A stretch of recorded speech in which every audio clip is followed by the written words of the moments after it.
640 public authorities in this state, only 11 of them regulated by the public authority control boards. Maybe we should find out what the other 629 do, because they consume billions of your and my dollars every year in taxes. This is the kind of hardcore cutting that we need to do in our budget next year so that we can cut 5 to 10% off the top and not balancing the budget on those who need services, on the middle class, or people who are lucky enough to make $1 million, and we hold individuals hostage for our inability to manage effectively in this crisis.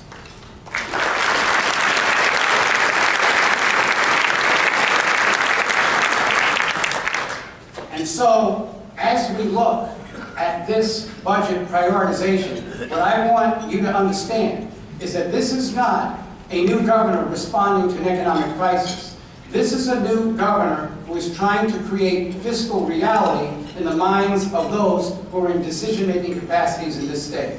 What this state is going to need to reverse its spending binge is strong leadership from the executive levels. So when we balance this budget, and when we put our economy back on the right track, that will be the most important test of leadership. Because that will be the time when we learn, when we have added resources, whether we have a prudency that guides our fiscal decision-making process. And then we have to go on from there to face other challenges. Challenges that we must face right here in New York City. We have to build an infrastructure that will make us continue to be competitive. We have to develop the East Side Access. We have to build the 2nd Avenue subway. We have to rebuild the Tappan Zee Bridge, and we have to create a 4th major airport at Stewart Airport. We have to develop the far west side of this area, creating a 3rd downtown center in the downstate region, with the development of the Hudson Yards and the establishment of Moynihan Station. We've got to go back and revisit. We have to go back and revisit the issue at Ground Zero, where as we stand right now, it will be September 11th of 2011 before anything is actually built. And estimates are that that may be 2 or 3 years old. We can do better than that, because Ground Zero should always be a symbol of our resilience and an engine of our downtown economy.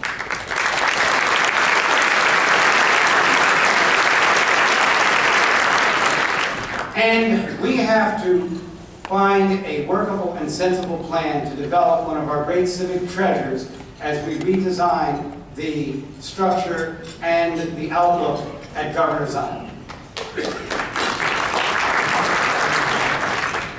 Yesterday, the deadline for the $354 million, which would have been acquired by our economy to establish congestion pricing, has expired.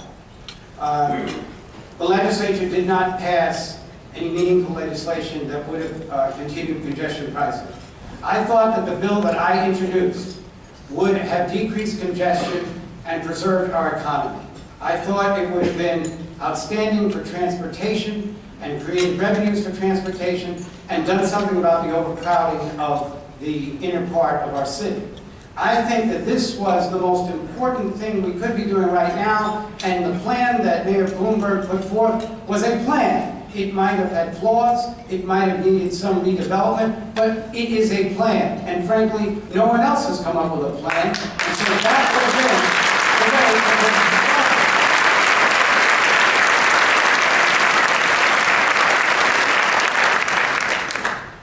Nonetheless, the same problems that we had yesterday, we have today. Even with a congestion pricing legislation to act on, we would still be confronted with somewhere, experts say, between an $11 and a $13.5 billion shortfall on our MTA capital plan. Because of that, I'm announcing that there will be a blue ribbon panel of business leaders, civic leaders, and economists to try to figure out how to ameliorate the hole in our MTA capital budget. And I have asked to be the chair of this commission the former chair of the MTA, Richard Ravitch.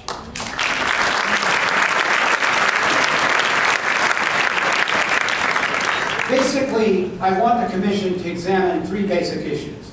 One is how to balance the subsidizing of the MTA capital plan through the subscription of those who use the services and a broad balance of taxes for businesses and the rest of the public.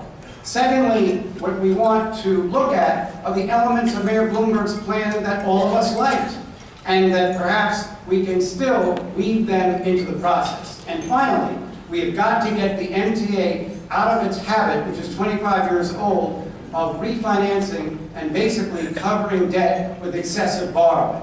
By 1998, in this country, the five largest borrowers were the state of California, the state of New York, the city of New York, the state of Massachusetts, and the MTA. The MTA doesn't even have a governor, and they have the fifth largest debt in the entire country.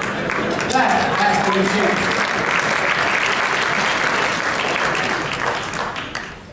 Finally, I just want to address the issue that I'm sure many people have, that how can we be talking about all these creative projects at a time when we have fiscal deficit?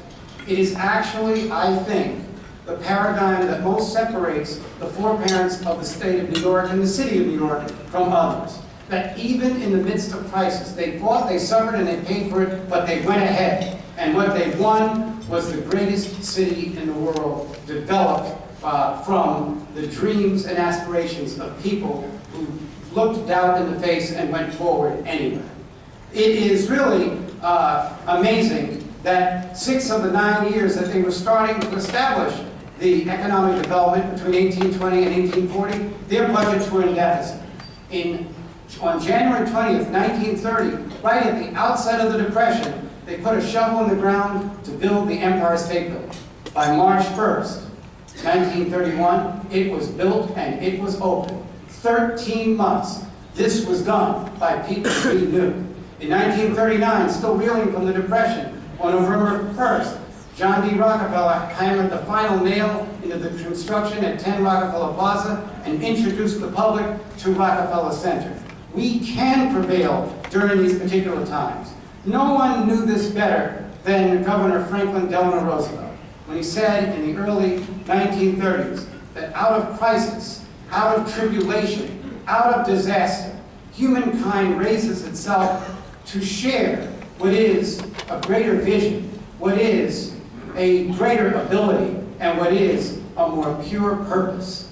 We can do this if we engage that new spirit of cooperation and work toward a common goal. And if we work hard enough, there will be a time when people will stand on this stage at another ABNY breakfast and talk about how the New York at the turn of the century endured its financial problems. And if we try hard enough, we may be able to look back in just a very few years and be very proud of the work we've done. I want to thank Bill Rudin. I want to thank Mayor Koch and Mayor Dinkins. I want to thank all of you who supported this great organization that has brought us together since the early 70s in the spirit of that our ancestors who worked unremittingly and courageously to build a viable New York that was a national leader, not only in the economics of how to build a city, but also culturally and how to treat the people who live in it. I am delighted to be your governor. I want to work with you, and I thank you so much for inviting me to this.